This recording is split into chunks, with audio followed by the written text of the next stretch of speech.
Okay, welcome back, Brigandine fans, to Veracity Trigger. We are going to we're actually going to do a text interview with Kawade Yoichi, who is the Brigandine Grand Edition planner, director, screenplay, main programmer, and also from the original as well. We're going to have a text conversation with him. And so I have a translator to help me out with that, and that will be Harshita Katiyar. And so she'll be actually translating this for me. I'm going to go ahead and use the closed caption to correctly word out the dialogue that we have with Kawade. And so that's what's going to happen here. And so all the questions that we have here are going to consist of Grand Edition questions. I do have one question that is going to be talking about the new game a little bit, but it's it's something that he wanted to talk more about Grand Edition, and so we're going to talk about the original game and Grand Edition a bit here as well. If you have any questions or anything, you want to ask me a question, you want to ask him a question, possibly if he gets to watch this and he answers, maybe he'll answer a question or so. But yeah, this is going to be a two-part series. So there's going to be two videos here. This is already like 17 minutes long. I don't want to make a really, really long video, so it's going to be two parts, and they're going to be about 15 to 20 minutes a piece. So I just decided to splice them out and separate them. So this is the first part. So if you enjoy this kind of content, if you really like this kind of thing, definitely do one of these, or a subscribe or something like that. Help the channel grow so I can keep bringing more of this kind of content to you. And I want to know what you'd have to say too. What are your thoughts and opinions and all that? Let me know in a comment section down below, now or after the video. But definitely watch the whole video, okay? That'd be really helpful. Hello again, Kawade Yoichi. Okay, I have a healthy amount of questions I was able to put together for this. I have about 23 questions in total. Questions are on the Legend of Forsena through Grand Edition game mechanics. Questions also will be about the character's story and some hidden ideas. Okay, so question number 1. What was the inspiration for this game? When the release date was set and the initial order quantity was known, for once in my life my eyes went blank. With PS1 software already oversupplied and cobbled together, and with subtitles unable to be released due to lack of orders, the reality was unforgiving for an unknown art title from an unknown brand. In Brigandine, I aim to create an ensemble drama in which character dressed who would be unlikely to play a leading role in an RPG also plays a part and their various feelings intersect. However, in the war of a fantasy continent, the setting and appeal of Lance Fortitude and Killuff becoming an ogre could not be fully expressed. Number 2. A lot of history on King Arthur was used in this game. Places like the capital of Logres, Bagdemagus the King. Was there any hidden history that people missed? Number 2. Lance based on Lancelot, Kay based on Sir Kay, Killuff, Geraint, Palomides, Vane, and others are knights of the Arthurian legend. Other main characters like Leonese, Vinard, Drest, Paternus, Enid, Meltorius, etc. are names after Arthurian legends. All right, cool. That's really cool to know. All right, number 3. I think the balancing of the Legend of Forsena to Grand Edition was done very well. Were there improvements that were missed? Answer number 3. If I were to remake it now, there are many things I would like to do. We are also considering other additional elements for the scenario, such as after the release of GE, we received a letter from someone who was very shocked by the story of Enid and Meltorius. We realized that two of them had deviated from the concept that we had cherished since the time of the fantasy, which was to be able to play as a player centered game. If I get the chance, I'd like to create a branching story between the two. Very good. Very good. All right. Let's see. Why is the Legend of Forsena Guardian, number 4, why is the Legend of Forsena Guardian or Monk, the Monk class, so different than the Grand Edition Monk or Guardian class? During the development of the brand edition, we reviewed the performance of all classes. Since Monk is an advanced priest, his HP and STR were lower than those of Knight and Grappler. And even if he could use heal, it was not an advantage. For this reason, we added a special attack that kicks the enemy to 1 and does not receive any counter attack. All right, so I guess there you have it. You get to do a kick, so kind of keep the enemy away. Number 5. Was the polygon battle animation idea for Grand Edition also? Or were you going to include that in the Grand Edition? I mean, if that was the idea. We also added unit battle animations in GE to improve the tempo of the battles. Initially, I had planned to have 3D battles and the selectable format, but I foresaw a limit to the parallelism between programming, directing, and animation production, and cryingly decided to omit the 3D battles. As a result, I'm glad that the game can be played for a long time regardless of the improvement of 3D expression. Okay, cool. All right, so that was kind of an idea there. Okay, number 6. The multiplayer mode ranking is great. If you could invest money to have an online server for online multiplayer, would you? Answer number 6. Here's a story about my focus on multiplayer mode in GE. As for the battles, I myself implemented them with the greatest enthusiasm as the greatest enhancement to the gameplay in GE and the meaning of making GE. I have been envisioning human versus human since the day of fantasy continent warfare, but I have never been able to actually handle it on product level. When I was teenager, I played Nobunaga's Ambition and Romance of the Three Kingdoms with my friends, but now those games do not have multiplayer modes. Runersia also does not have multiplayer mode. While multiplayer mode is popular in FPS and MMORPG, it may be difficult for current war stimulation games, both in terms of development costs and server costs. Not only money but also human labor required for maintenance. If Brigandine GE is remade, not ported, will it be possible to play online? Unfortunately, I don't think it will have GE's competitive is equal to multiplayer mode as it was in the original. So, if you can find someone to play with, please make sure you have the environment to play GE.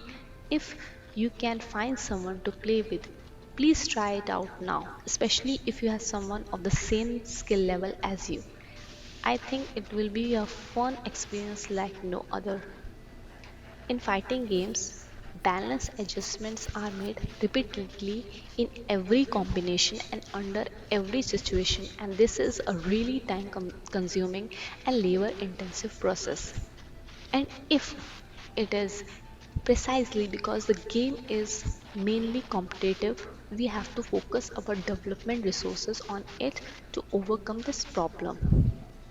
In addition, we are now in the internet age and esports are flourishing, so games that are mainly competitive will naturally support online play. However, the development and operation costs involving in balancing these games and making them compatible with the internet are considerable, and it is no exaggeration to say that they are enormous.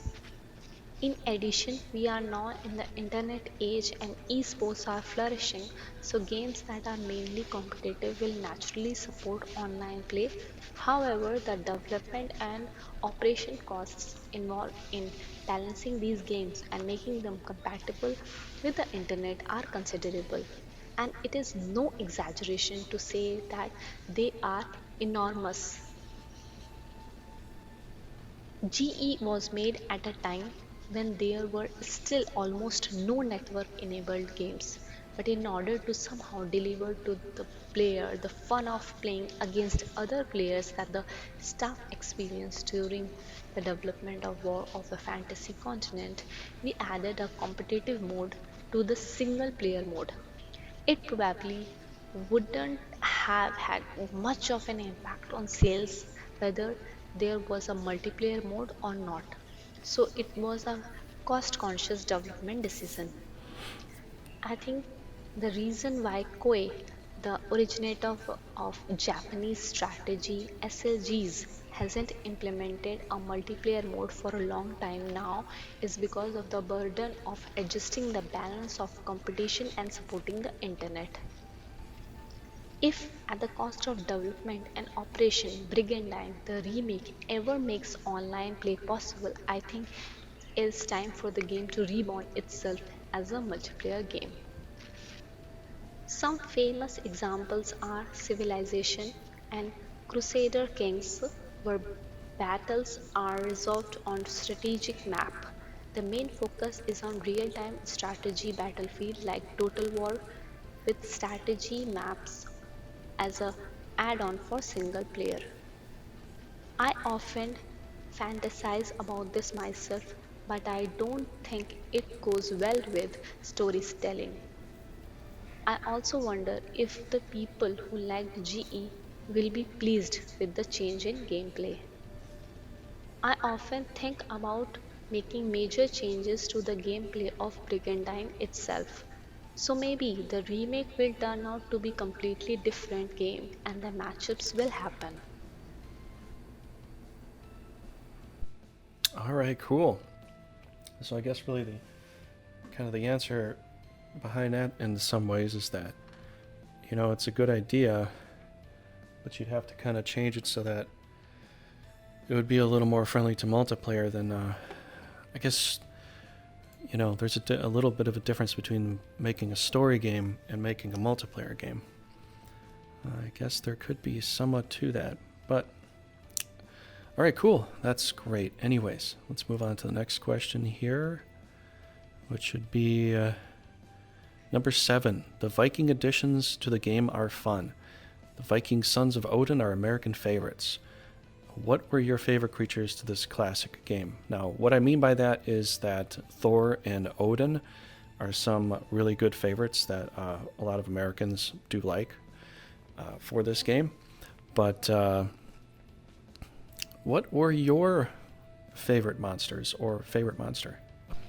Answer number 7.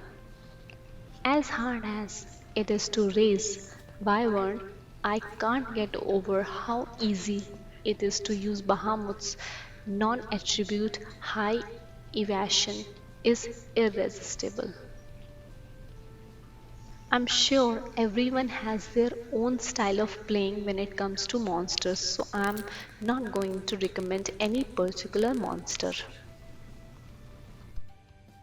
Okay, so that's interesting. So you're saying it's difficult to get the Wyvern up there, up into the next class, and in some ways, yeah, but they do have good evasion, and I've been able to do that. Yeah, but I guess what you're saying is the Balmut's your favorite character just because of the evasion. I think there are a good amount of people that also do like the Balmut too. So, and the Balmut is also one of my favorite classes as well. So that's pretty cool. Okay, number 8. question number 8. Iria and Dinadan are unique characters. Was there an idea to create more unique characters in the other countries? Answer number 8. I had no intention of expanding to Heli, Brigandine, or any other general purpose class as they have an advantage in the game in terms of item, equipment, etc. Even so, Dinadan's Paladin and Iria's Lancer in the fantasy felt strange to me, and I had to force the designers M&S to add the GE battle unit animation to their tight schedule. Dinadan's parry plus slash plus thunder was different from both knight and swordsman, and I think it was a good way to show that he is the only knight master in the continent. I think I was able to make Iria look like a failure as she also has a black attribute and can use his curses. But she doesn't have HP recovery and is underpowered. Oh wow, that's pretty cool. So I guess the idea was there already are good characters out there, and based upon equipment and other aspects like that, there wasn't a really big need to change every one leader from every country into a special character.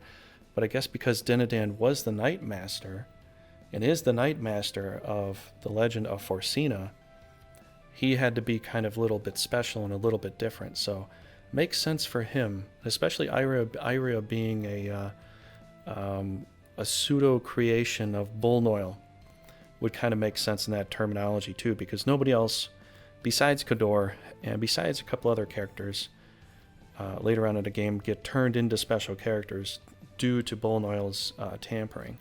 So I guess that answers that question quite well. I've always wondered why there were just a few special characters, and it's like, why doesn't everybody? Well, it's because they're just a little bit different or a little bit better in some ways, or something like that. So Dinadan being the best knight or knight master in the whole continent, I guess that's why he's unique. And Iria, due to what happened with Bullnoil, that would make sense. Okay, thank you very much for that answer there. That is really cool. Okay, so what are we on here? Are we on okay, number 9. What is your favorite ruler of the continent? Who do you think would really win in this gigantic game of war? Answer number 9. Of course, each of the 6 kings has his or her own feelings. Of all of them, Prince Lance is the one I'm most attached to since I am the main one who wrote the scenario. Who's really gonna win? I made it so that people could enjoy playing and imagine who would actually win. If there is a sequel, I might decide on one, but I'm also happy to let you imagine it all the way through. I wrote about players making history in. Some people describe the multiplayer scenario as a true history, and if it is certainly the base image that I had in mind when creating the characters and the world, but I see it as a possible world, or world line as it is now called. Oh wow, okay. So it really never had a designated ruler or leader from the very beginning. I guess your preference was Lance. I think a lot of Americans always thought it was going to be Vinard because he's on the picture of a picture of the game and all that. But I guess it comes down to there was no designated ruler of the world. It was kind of up to your own imagination. Wow, that's really cool. Thanks so much for that there. Okay, we're going to move on to question number 10. Was Olmecchia going to destroy the country Norgard? before the game starts? Question 10, the answer is before the game started, the former king of Nogard was killed by General Jimmix and Nogard lost the castle of Jukes. We take this Jukes castle back in the events after the opening of Nogard. Okay. Question number 11. The three countries that are red, green, and yellow, were they at war before the game starts? The western country of Almechia, the southwest country of Caerleon, and the southeast country of Escalio. Answer 11. The Principality of Padstow, west of Armachia, was a ally dependent nation of Armachia and fought against Nogard.